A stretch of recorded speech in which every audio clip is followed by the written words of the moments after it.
السلام عليكم ورحمة الله وبركاته. وعليكم السلام. الحمد لله وكفى وسلام على عباده الذين اصطفى. أما بعد فأعوذ بالله من الشيطان الرجيم. بسم الله الرحمن الرحيم. ظهر الفساد في البر والبحر بما كسبت أيدي الناس. صدق الله العلي العظيم.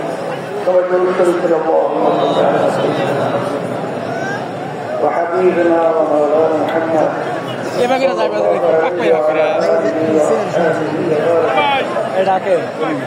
ইসলামী আন্দোলন বাংলাদেশের সহযোগী একটা সংগঠন ইসলামী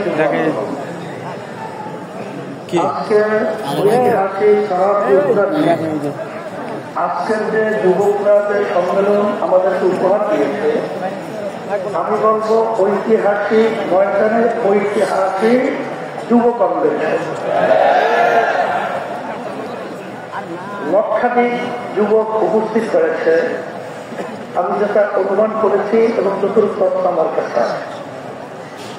আমি তোমাদেরকে ধন্যবাদ জানাই, কারণ আমরা যে আশা চিন্তা আকাঙ্ক্ষা নিয়ে আমরা যে মাঠে ময়দানে কাজ করছি, তার আজকে আমাদের আশার অনেকটা বাস্তবতা তোমাদের কনভেনশনের মাধ্যমে তোমরা আজকে আমাদেরকে দেখিয়েছো।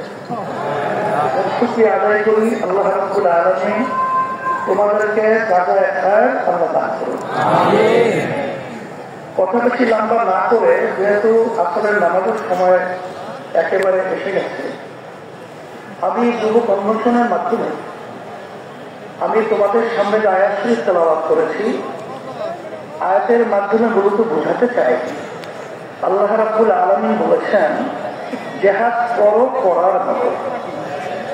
আজকে তোমরা জানো বাংলাদেশ সহ তামাম দুনিয়ার মধ্যে যে নীতি আদর্শ বাস্তবায়নের চেষ্টা চলছে, সেই নীতি আদর্শের মাধ্যমে মূলত দুনিয়াতে শান্তি ব্যক্তি পর্যায় থেকে শুরু করে সমাজ রাষ্ট্র কখনো দেখে নাই, কোনোদিন পায় নাই, পাবে না। একমাত্র একটা নীতি আদর্শ, যেই নীতি আদর্শের নাম হল ইসলাম। আজকে ইতিহাস করলে আমরা দেখব ইসলাম নীতি আদর্শের মাধ্যমে শান্তি জ্ঞানকে দুনিয়াতে তার বাস্তবতা আপনারা দেখেছেন। আমাদের দাদু যে কথা বলেছেন, হিন্দু ঐক্যদলের মানে সভাপতি, তিনি ইসলামী আন্দোলনের ব্যাপারে বলেছেন যে আমরা দেখেছি এই ৭১ থেকে শুরু করে ইসলামী নীতি আদর্শ যারা আমরা লালন করি, আমাদের কি চরিত্র, আমাদের কি আদর্শ, আমাদের কি যেহেতু সে বলেছে, নতুন ভাবে আমার আলোচনা করে বিচার করানো। এখন কথা হলো এতটুকুই যে সামনে আমাদের জাতীয় নির্বাচন আসবে। এই নির্বাচনের মধ্যে সবচেয়ে এই নীতি আদর্শ বাস্তবায়নের জন্য উল্লেখযোগ্য ভূমিকা পালন করতে হবে যুবকদের। আল্লাহ রাসূল সাল্লাল্লাহু আলাইহি ওয়াসাল্লাম যুবকদের ব্যাপারে দোয়া করেছেন যে যুবকরা ইসলামের সহযোগিতা করেছে, তার বাস্তবতাও তোমরা বাস্তবে মাঠে দেখিয়ে আমাদেরকে সেই কথা আল্লাহ হাবিবের বাস্তবায়ন দেখাবা। এটাকে আমরা আশা করতে পারি আলহামদুলিল্লাহ। তাহলে কি করতে হবে তোমরা তো জানো, তোমাদের সভাপতি তিনি বলেছেন যে আমাদের কেন্দ্র পর্যায় পর্যন্ত আমাদের শক্তি বাড়াতে হবে। এই শক্তি বাড়াতে হলে আব্বাজান রহমাতুল্লাহ আলাইহি তার যে ঘোষণা ছিলেন ঐতিহাসিক, যে মাসে কমপক্ষে 4 জনকে তোমরা দাওয়াত দিবা ইসলামের পক্ষে নিয়ে আসার জন্য। সেখানে সেন্টার ভিত্তিক প্রত্যেকে যদি আমরা মাসে 4 জনকে আমরা সেই সেন্টার ভিত্তিক দাওয়াতের মাধ্যমে ইসলামের পক্ষে তৈরি করতে পারি, আমার মন বলছে সেদিন বেশি দেরি নয় যে বাংলাদেশের মধ্যে রাষ্ট্রীয় পর্যায়ে ইসলামী নীতি আদর্শ আল্লাহর রহমতে বাস্তবায়ন হবে। এই কাজটাকে আমরা করতে রাজি আছি, আল্লাহ কবুল করে নেন। সাথে সাথে আমি বিশেষ করে 53 বছর স্বাধীনতায় যারা দেশ পরিচালনা করেছে তাদের নতুন কিছু বলার মতো, বাংলাদেশের মানুষকে নতুন ভাবে কিছু উপহার দেওয়ার মতো নতুন কোন কথা তাদের মধ্যে নাই, আর দ্বিতীয় কথা না। কারণ আমরা সেটা দেখে ফেলেছি। গ্রামের একটা কথা আছে, সে ওই বোদা পা দিয়ে যে লাঠি মারার শক্তি থাকে না, এটা আমাদের জানা হয়ে গেছে। আপনারা দেশ 53 বছর পরিচালনা করেছেন, আমাদেরকে আপনারা কি দিয়েছেন, আর নতুন ভাবে আমাদেরকে ও পা দেখায় আর ভয় দেখানো আশা দেখায় লাভ নাই।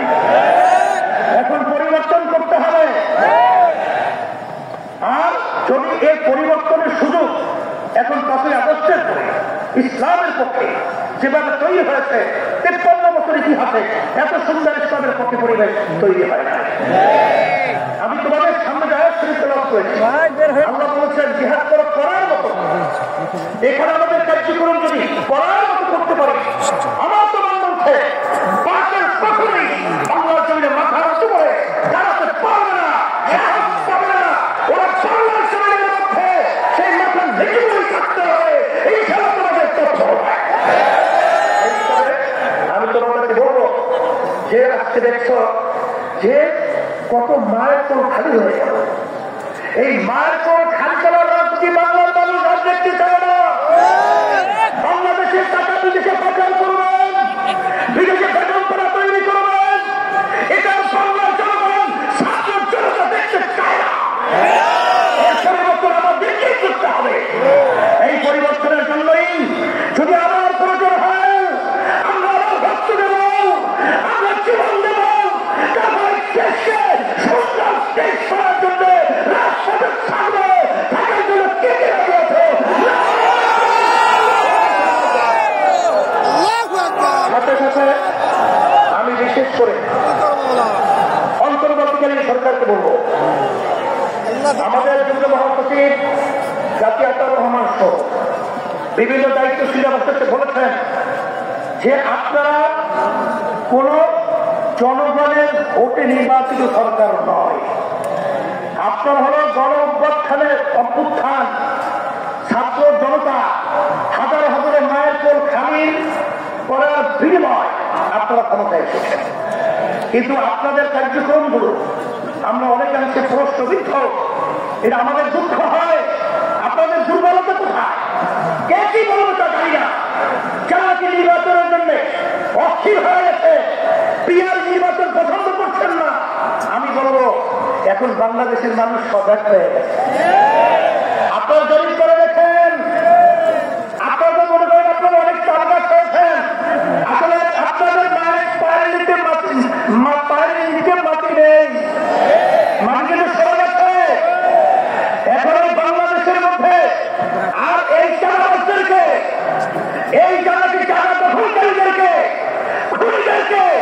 খুনিদেরকে বাংলাদেশের মানুষ দেখতে চায় না। পরিবর্তন করতে হবে।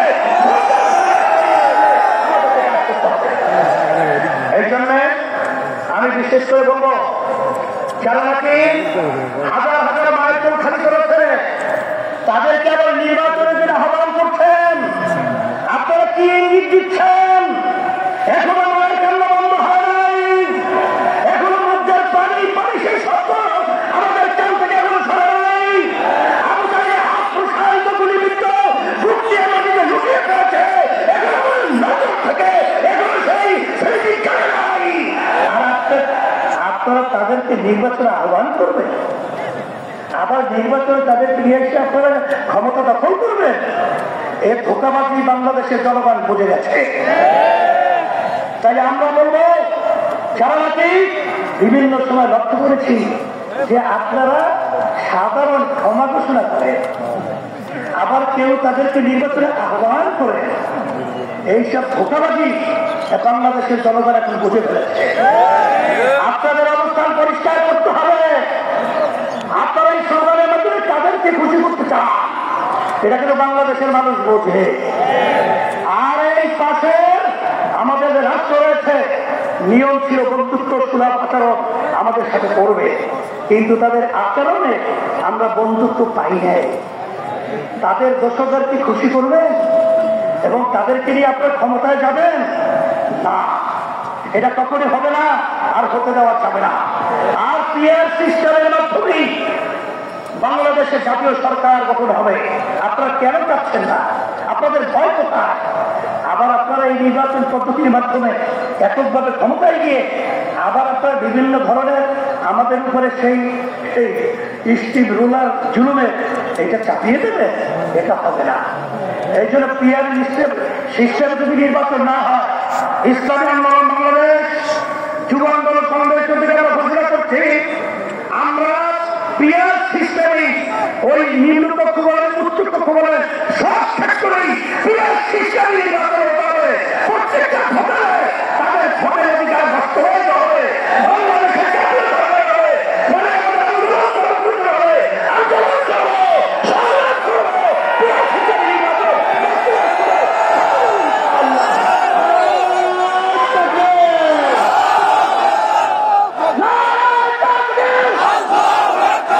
চব্বিশের যুব আন্দোলনের কমিটি বিলুপ্ত ঘোষণা করা হলো, 25-এর যুব আন্দোলনের নতুন কমিটি ঘোষণা করা হচ্ছে। আলহামদুলিল্লাহ, সভাপতি হিসাবে আতিকুর রহমান মুজাহিদ। মুজাহিদ কোথায়? আলহামদুলিল্লাহ। সহ সভাপতি ইঞ্জিনিয়ার শেখ মোহাম্মদ মারুফ। সেক্রেটারি জেনারেল হিসেবে মানসুর আহমদ সাথী। সবাই বলি আলহামদুলিল্লাহ। আর বিশেষ করে আমাদের আন্দোলনের পক্ষ থেকে, সকলের পক্ষ থেকে সত্য আজকে যে তোমাদের যুব আন্দোলনের সভাপতি ছিল, সে আলহামদুলিল্লাহ তারা পরামর্শ ভিত্তিক এবং যেভাবে তারা কাজ করেছে আজকের কনভেনশনের মাধ্যমে তাদের কাজে আমরা অত্যন্ত খুশি হয়েছি। আল্লাহ তাদেরকে যাদের খাওয়ার দান করুন। দুনিয়া হাসানা, অবিরাট হাসানা, অকিনা আজাব, শপথ করার লাগে না।